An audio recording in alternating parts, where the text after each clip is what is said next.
from the video. There are a few things she said that is also important for every one of us. Now, one of the key things I wrote down here is, why really is it tough for people to speak in the open? Do you consider that? That despite the fact that somebody is mature, is smart, is intelligent, until the microphone comes to the person, there's this nervousness that naturally sets in. Now, why does that really happen? It should be something we think about over and over. Number two, she talked about career which you love. To kickstart your journey in the world of public speaking must be the field which you have a strong passion for.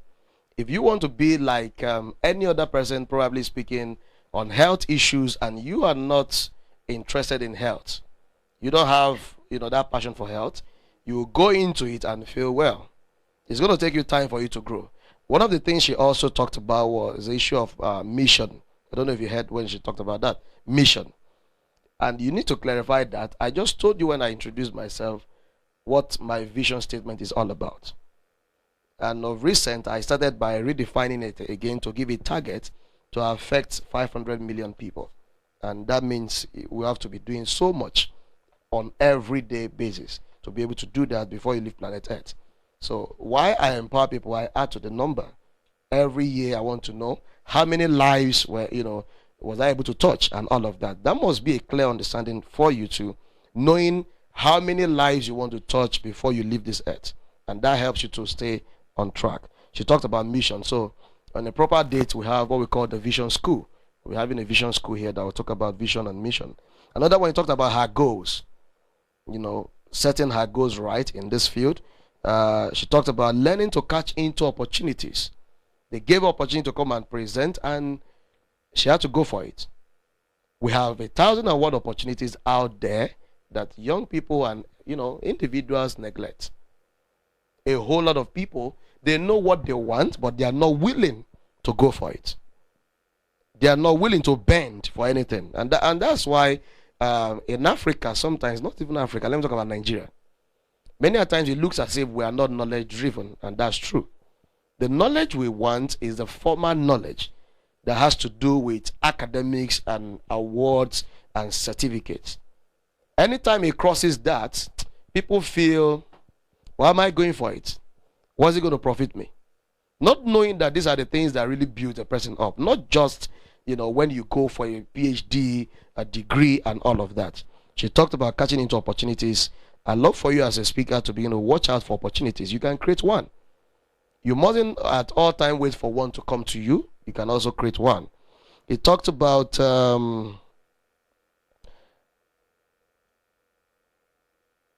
trust. I think somebody mentioned the issue of trust and having something to offer.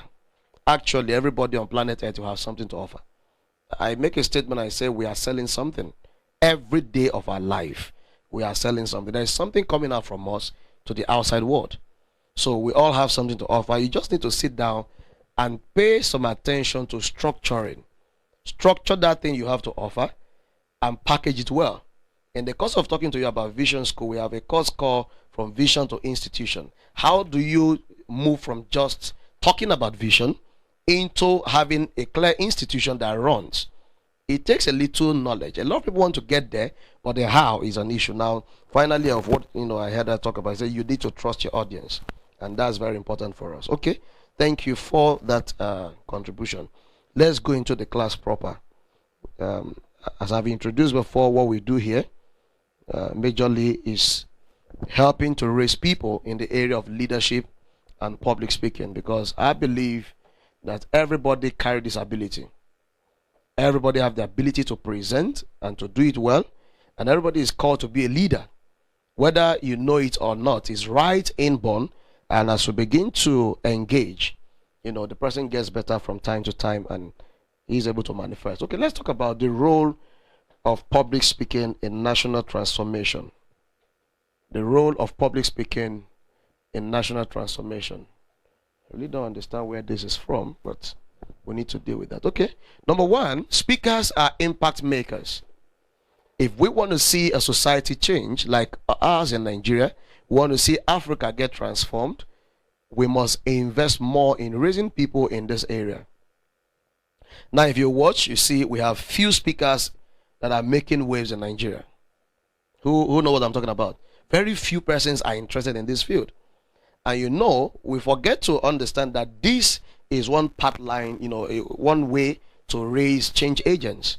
And we must invest in this area. Number two, speakers are creative men and women. You will not be able to do well if you are not creative in this field. Because creativity talks about bringing out what is right inside of you, making it public for everybody to buy into it. So it takes so much. It takes so much. A lot of waking in the night, a lot of process of reading,